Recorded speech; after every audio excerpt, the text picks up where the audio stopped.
Hello friends, आज हम start करने वाले हैं पहली टॉपिक इंग्लिश ग्रामर की। जैसा कि मैं आप लोगों को नोटिफिकेशन में दिया था कि हम ग्रामर के हर एक पार्ट को अच्छे तरीके से टीच करेंगे, ठीक है ना। क्योंकि हम इस माध्यम से आपकी इंग्लिश अच्छी करेंगे और इंग्लिश ग्रामर के पढ़ाने के साथ साथ हम इंग्लिश बोलने की भी अच्छी तरह से प्रैक्टिस कराएंगे। तो सबसे पहली टॉपिक आज हमने जो सेलेक्ट किया है वो है सेंटेंस। क्या है? The sentence. So what is the sentence? A group of words, शब्दों का समूह, विच makes complete sense is called sentence. जब शब्दों का कोई समूह ढेर सारे शब्द हों और वो समूह कहलाएंगे। तो जब शब्दों का समूह कोई डेफिनेट मीनिंग देता है, पूरी मीनिंग देता है, तो उसे हम सेंटेंस कहते हैं। Okay, a group of words which makes complete sense is called sentence. So let's see example. चलो हम एग्जांपल देखते हैं। All of the teachers are present today. Okay, so all एक वर्ड हो गया, ऑफ एक वर्ड हो गया, द हो गया, टीचर्स आर प्रेजेंट टुडे। तो अलग अलग वर्ड्स मिला करके हम एक सेंटेंस बनाए हुए हैं, ठीक है ना। तो ये अलग अलग वर्ड को अगर हम दूसरी प्रकार से लिखते हैं या डिसऑर्डर में लिखते हैं या कोई और वर्ड हम बिना अरेंजमेंट के लिखते हैं तो वो सेंटेंस नहीं कहलाएगा। लेकिन ये वर्ड्स एक अच्छे ग्रुप के रूप में लिखे गए हैं, ठीक है, पूरे सेंटेंस के रूप में लिखे गए हैं, ठीक है। और अलग अलग वर्ड्स हैं लेकिन इनका एक डेफिनेट मीनिंग आ रहा है, एक कंप्लीट मीनिंग आ रहा है, कंप्लीट सेंस आ रहा है, इसलिए ये सेंटेंस होंगे। समझ में आया? अगर कोई प्रॉब्लम होती है तो आप कमेंट बॉक्स में लिख करके पूछ सकते हैं, फिर मैं इसका रिवीजन करा सकता हूँ, ठीक है। और अगला हम देखते हैं प्रियांशु लाइक्स स्विमिंग, ठीक है ना। तो प्रियांशु लाइक्स स्विमिंग एक ग्रुप ऑफ वर्ड्स हो गया। जैसे प्रियांशु एक वर्ड हो गया, लाइक्स एक वर्ब हो गया और ये भी एक वर्ड हो गया, ठीक है ना। तो 3 वर्ड्स का ग्रुप है और ये कंप्लीट सेंस दे रहा है, कंप्लीट मीनिंग दे रहा है, इसलिए यह भी सेंटेंस होगा, ठीक है ना। अच्छा, कभी कभी ऐसा होता है अ group of words which has subject and predicate that makes complete sense is called sentence. ऐसा भी होता है कि यहाँ पे ग्रुप ऑफ वर्ड्स के बाद में सब्जेक्ट एंड प्रेडिकेट ऐड कर दिया जाता है। जो सब्जेक्ट एंड प्रेडिकेट के टॉपिक में बताया जाएगा, अच्छी तरह से पढ़ाया जाएगा। पहले आपको सेंटेंस बताया जा रहा है। अगर आपको सेंटेंस में कोई प्रॉब्लम हो तो आप कमेंट बॉक्स में राइट करके पूछ सकते हैं। Now next point, kinds of sentence. Kinds of sentence मतलब सेंटेंस कितने प्रकार के होते हैं, ठीक है ना। सेंटेंस आपको समझ में आ गया। अब जैसे देख लीजिए, पहला है असर्टिव और डिक्लेरेटिव सेंटेंस। असर्ट वर्ब से असर्टिव बना हुआ है। तो असर्टिव का मतलब होता है, असर्ट मींस होता है कोई चीज पूरे कॉन्फिडेंस के साथ कहना, दावे के साथ कहना, ठीक है ना। तो असर्टिव सेंटेंस और डिक्लेरेटिव सेंटेंस पहला हो गया। दूसरा है इंट्रोगेटिव सेंटेंस, ठीक, इंट्रोगेटिव सेंटेंस। तीसरा हो गया इंपरेटिव सेंटेंस। चौथा हो गया ऑपरेटिव सेंटेंस और पांचवा हो गया एक्सक्लेमेटरी सेंटेंस, ठीक। तो असर्टिव सेंटेंस और डिक्लेरेटिव सेंटेंस, ठीक। Next interrogative sentence, next imperative sentence, next operative sentence and last one is exclamatory sentence. तो हम थोड़ा थोड़ा बता देते हैं कि असर्टिव सेंटेंस क्या होता है। असर्टिव सेंटेंस में कोई एक कथन दिया रहता है, ठीक है ना, सिंपली एक कथन दिया रहता है, ठीक है, और कोई चीज डिक्लेयर की जाती है, कोई चीज स्पष्ट तरीके से कही जाती है। Now next one is imperative interrogative sentence. In interrogative sentence simply a question is asked, साधारण तरीके से कोई प्रश्न किया जाता है, ठीक है ना। इसमें 2 पार्ट होते हैं, उसको हम बताएंगे अलग वीडियो में। Next one is imperative sentence. Imperative sentence में किसी से रिक्वेस्ट किया जाता है, ठीक, किसी को एडवाइस दिया जाता है, किसी को ऑर्डर किया जाता है, किसी को कमांड किया जाता है, किसी को आदेश दिया जाता है। Now next one is operative sentence. In operative sentence simply जब कहीं पे आशीर्वाद की बात आ जाए, किसी को आशीर्वाद देना हुआ, इच्छा व्यक्त करनी हुई, शुभकामना देना हुआ, good morning, good afternoon, good evening, good bye, ये सारी चीजें जो होती हैं वो ऑपरेटिव सेंटेंस में आती हैं। Now next and last one is exclamatory sentence. Exclamatory sentence में जब कोई चीज अचानक कोई मन में आपके बात चढ़े और अचानक कोई वर्ड आ जाए, जैसे आप कहीं पे जा रहे हैं और आपने कोई स्नेक देख लिया या किसी की डेथ के बारे में आपको न्यूज मिल गई, then you will say alas he is died. ठीक, तो ये सारे सेंटेंसेस को हम बहुत ही अच्छी तरीके से अलग अलग एग्जाम्पल्स के साथ बताएंगे नेक्स्ट वीडियो में। लेकिन इस वीडियो में बस इतना ही। अगर आपको किसी भी प्रकार की प्रॉब्लम हो तो आप कमेंट बॉक्स में राइट करिए, और अगर आपको वीडियो अच्छा लगता है तो हमारे चैनल को सब्सक्राइब करें। Thank you.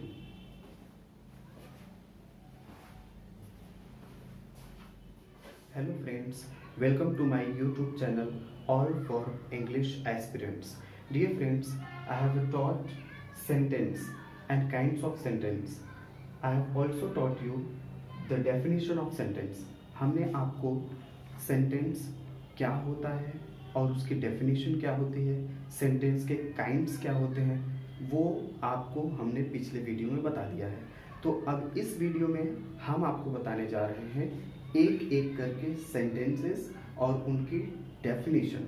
ठीक है, तो देखिए सबसे पहला सेंटेंस है असर्टिव और डिक्लेरेटिव सेंटेंस। ओके, असर्टिव और डिक्लेरेटिव। तो मैं असर्ट का मतलब बता देता हूं। जो असर्ट है, असर्ट का मतलब होता है कोई चीज दावे के साथ कहना, कॉन्फिडेंस के साथ कहना, पूरे विश्वास के साथ कहना।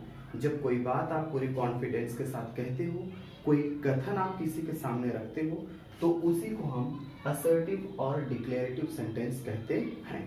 इसकी हिंदी में नाउ डेफिनेशन देख लीजिए। A sentence that makes a statement, एक ऐसा वाक्य जो एक कथन बनाता है, ठीक है, और असर्शन या दावा करता है, दैट इज कॉल्ड असर्टिव और डिक्लेरेटिव सेंटेंस। ठीक, एक ऐसा वाक्य जो कथन की बात करता है, किसी स्टेटमेंट की बात करता है, उसे हम असर्टिव और डिक्लेरेटिव सेंटेंस कहते हैं। नाउ एग्जांपल देख लीजिए। Shikha bought a new car. Shikha bought a new car, ये पूरा का पूरा सेंटेंस है। हमने सेंटेंस की डेफिनेशन क्या बताई थी? अ group of words which makes complete sense. तो ये ग्रुप ऑफ वर्ड्स हो गया और ये कंप्लीट सेंस दे रहा है। सेंस इनकम्प्लीट नहीं है, सेंस इज कंप्लीट, इसीलिए यह एक सेंटेंस हुआ। और अब हम देखते हैं ये कौन सा सेंटेंस है। इसमें कथन की बात हो रही है। शिखा बॉट अ न्यू कार, शिखा ने एक नई कार खरीदी। ठीक है, तो यह एक कथन की बात है, यह एक कथन है, इसलिए यह असर्टिव और डिक्लेरेटिव सेंटेंस इसे कहा जाएगा। अंडरस्टूड? यदि किसी भी प्रकार की प्रॉब्लम हो तो आप कमेंट बॉक्स में राइट करके अपने क्वेरीज के बारे में आंसर प्राप्त कर सकते हैं। अब हम देखेंगे नेक्स्ट सेंटेंस, जिसे हम कहते हैं interrogative. So let's C interrogative sentence.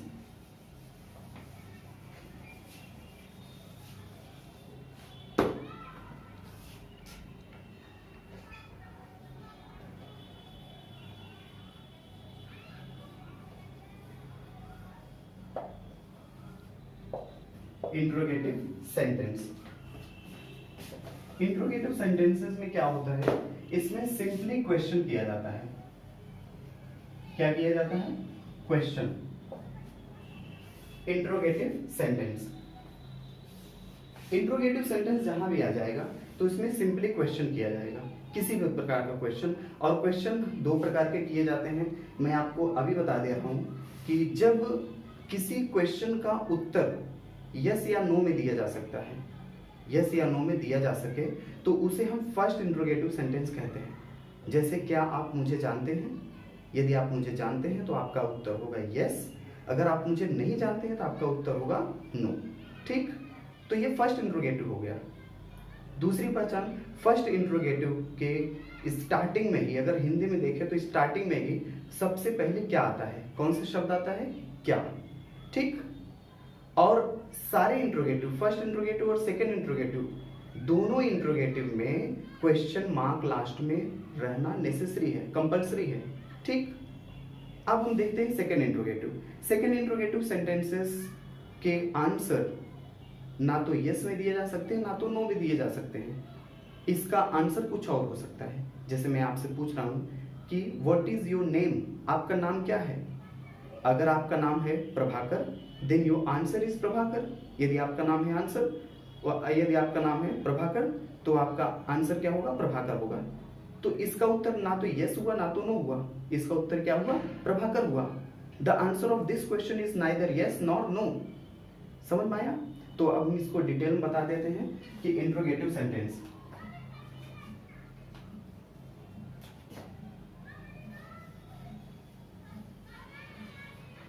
Interrogative sentence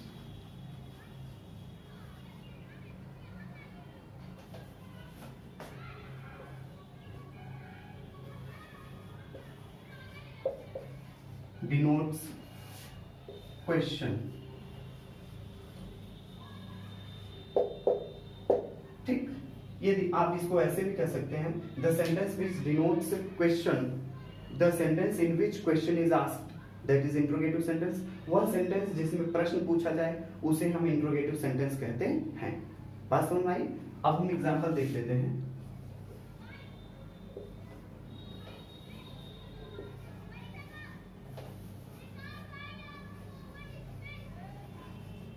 example,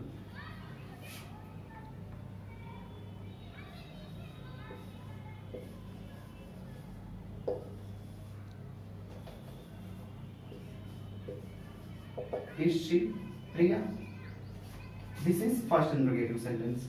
इसका उत्तर यस या नो में दिया जा सकता है। यदि वो प्रिया है तो यस, अगर प्रिया नहीं है तो no. Next sentence, What is your name? देखिए, दोनों सेंटेंसेस में एक चीज कॉमन है कि दोनों में प्रश्न किया जा रहा है। दूसरी चीज क्या है कि लास्ट में इंट्रोगेटिव क्वेश्चन मार्क आ रहा है। ठीक है ना, इंट्रोगेटिव मार्क्स आ रहा है, क्वेश्चन मार्क आ रहा है। ठीक है ना, दो चीजें। और फर्स्ट इंट्रोगेटिव में क्या होता है, फर्स्ट इंट्रोगेटिव की स्टार्टिंग जो होती है वो हेल्पिंग वर्ब से होती है। किससे होती है? हेल्पिंग वर्ब, जिसको हम सहायक क्रिया कहते हैं। सहायक क्रिया। और सेकंड इंट्रोगेटिव जो है, जिसे हम क्वेश्चन वर्ड भी कहते हैं, क्वेश्चन वर्ड कहते हैं। इसकी स्टार्टिंग क्वेश्चन वर्ड से होती है। ठीक, इसकी स्टार्टिंग में ही क्वेश्चन वर्ड आ जाएगा। जैसे what is your name, where are you going, what are you doing, what is the name of your father, where do you live. तो स्टार्टिंग में ही क्वेश्चन वर्ड आ जाएगा, तो वो सेकंड इंट्रोगेटिव होगा। और सेकंड इंट्रोगेटिव का उत्तर ना तो यस में दिया जाएगा ना तो नो में दिया जाएगा। जैसे मैं आपसे पूछ रहा हूँ वेयर आर यू गोइंग, आप कहाँ जा रहे हो, तो आपका आंसर होगा I am going to market, I am going to hospital, wherever you are going, जहां कहीं भी आप जा रहे हैं वो आपका आंसर होगा। लेकिन अगर मैं आपसे पूछ रहा हूँ कि are you going to market, क्या आप मार्केट जा रहे हैं, are you going to market, तो आर हेल्पिंग वर्ब है। ठीक है ना, तो ये फर्स्ट इंट्रोगेटिव हो गया। इसका उत्तर ना तो यस में दिया, इसका उत्तर या तो यस में दिया जाएगा या तो नो में दिया जाएगा। समझ में आया? With this the video is being ended. If you like the video, यदि आपको वीडियो पसंद आ रहा है, आपके काम की चीजें पढ़ाई जा रही हैं, तो आप चैनल को सब्सक्राइब करें और अपने फ्रेंड्स तक शेयर करें। यदि आपको नहीं पसंद आ रहा है तो कोई बात नहीं है।